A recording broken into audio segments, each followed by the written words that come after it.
Can buying an expensive car really kill you? Let's find out. First, the shiny car appears. This car might steal your future. I think the dangerous question is not, can I get approved for this car?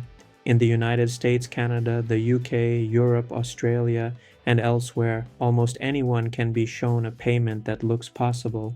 The better question is, can I own this car without it quietly taking over my life? A car can be transportation, comfort, and pride, but if the numbers are wrong, it becomes a shiny monthly trap. Now the payment starts talking. Car sales math often begins with the softest number, the monthly payment. $499 a month sounds smaller than $30,000 total, no matter which currency you use. Stretch the loan long enough, add a little down payment, and the dream starts pretending to be responsible. But I would treat the payment as only one window into the cost. The full house has many more rooms, and some of them are expensive. The goose checks the kitchen table. Start at home before the test drive while your brain still works. Look at take-home pay, rent or mortgage, food, debt, insurance, savings, and the boring bills that never clap for you. If a car payment only fits when you ignore repairs, taxes, registration, tires, parking, or emergency savings, I do not think it fits. The car has to live inside your real budget, not inside the seller's best mood lighting. A simple rule rolls in. A popular starting point is the 24-10 rule. Put around 20% down, finance for no more than 4 years, and keep total car costs near 10% of gross income. It is not law, and life is often messier than a rule, especially across different countries and interest rates. But I like it as a quick smell test. If the car fails this test badly, the monthly payment may be wearing a costume. But the car brings friends. The payment is not the whole car. Insurance can jump, especially on newer or sportier vehicles. Fuel or charging costs change with your commute. Maintenance arrives when it feels like it. Tires do not care that you had plans this month. Before buying, estimate the all-in cost. Loan, insurance, fuel, maintenance, taxes, registration, parking, and a small repair cushion. That is the number that actually rides with you. The showroom gets a little cloudy. This is why the showroom website or private seller chat can be dangerous. You are excited, maybe tired, and the car already feels partly yours. Then someone asks, "What payment are you comfortable with?" I think that skips the important parts. Total price, loan length, interest rate, and true cost. A calm buyer walks in with a number already chosen, not a hope, not a vibe, a number.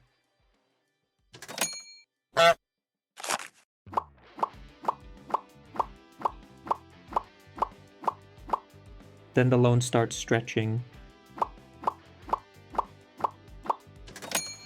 Long loans make expensive cars look calmer than they are. A 6, 7, or even 8-year loan can lower the monthly payment, but it keeps the debt around longer, often adds interest, and increases the chance you owe more than the car is worth.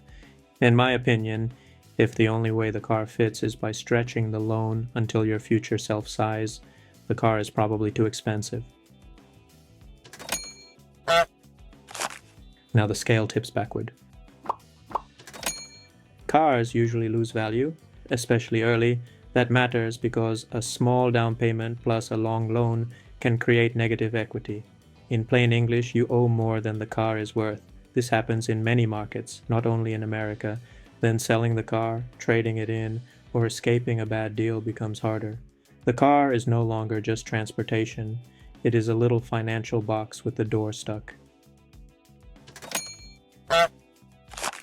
The bills line up behind it.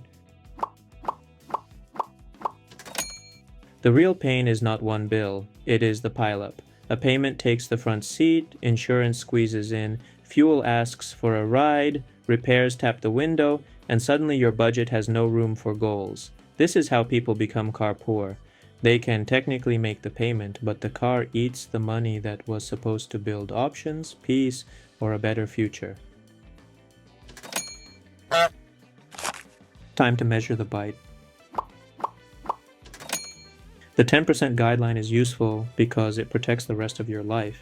If your gross income is $5,000 a month in whatever currency, 10% is $500 for total car costs, not just the loan. If insurance and fuel are $200, the payment cannot also be $500. The car slice has to leave enough pie for housing, savings, food, family, and being a human. But the goose still needs wheels. No, this does not mean cars are bad. In many places, especially outside dense cities with strong public transport, a reliable car is how you get to work, school, family, and appointments. The mistake is upgrading a real need into a financial performance. You may need safe transportation. You probably do not need the version that forces you to pause investing, carry expensive debt, or pray no tire ever pops. The goose needs room to breathe. Before buying, ask what happens if life pokes the budget.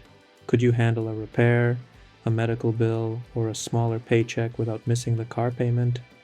If the answer is no, I would slow down. The car is using your emergency fund as a stunt double.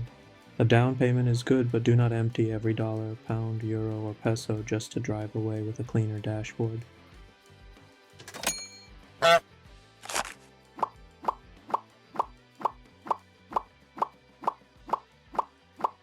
Every car eventually visits the wrench.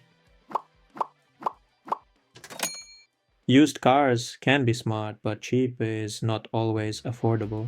A very cheap car that constantly breaks can cost more than a slightly more expensive, reliable one. This is true whether you are buying in Texas, Toronto, Warsaw, London, or Sydney. The goal is not to buy the lowest sticker price. The goal is to buy dependable transportation with a total cost you can survive. Sometimes the best car is boring enough to work every Monday. The money could drive elsewhere. Every extra car dollar has an opportunity cost. $200 more per month could be debt payoff, an emergency fund, investing, travel, education, helping family, or simply less stress. Over years, that difference becomes serious. I am not saying you must drive the cheapest possible thing forever. I am saying the upgrade is competing against real parts of your life, and I think it deserves an honest vote. Other goals are waiting quietly.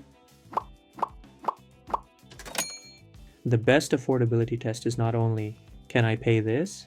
It is, can I pay this and still become the person I am trying to become? A car that delays every other goal is not just transportation. It is a vote for present comfort over future flexibility. Sometimes that trade is worth it. I like nice cars too, but often the expensive choice is just emotional financing with better seats. Now the offer gets simpler. When shopping, control 3 numbers: purchase price, loan term, and total monthly ownership cost. If someone only wants to discuss payment, bring the conversation back. What is the final price after fees and taxes? What is the interest rate? How many months?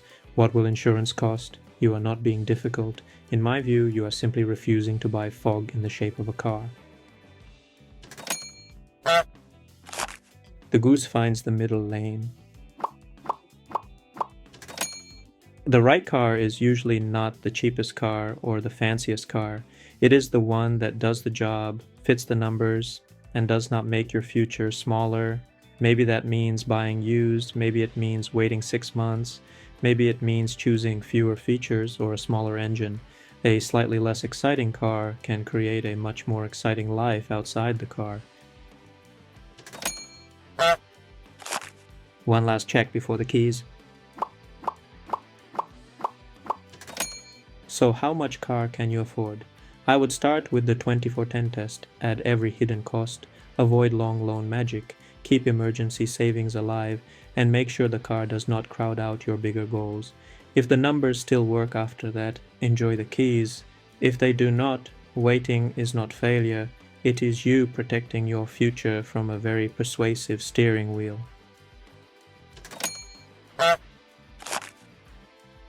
So no, the car won't kill you, but the wrong payment can kill your freedom. And if you enjoy videos like this and want to understand personal finance and the economy a little better, subscribe to the channel.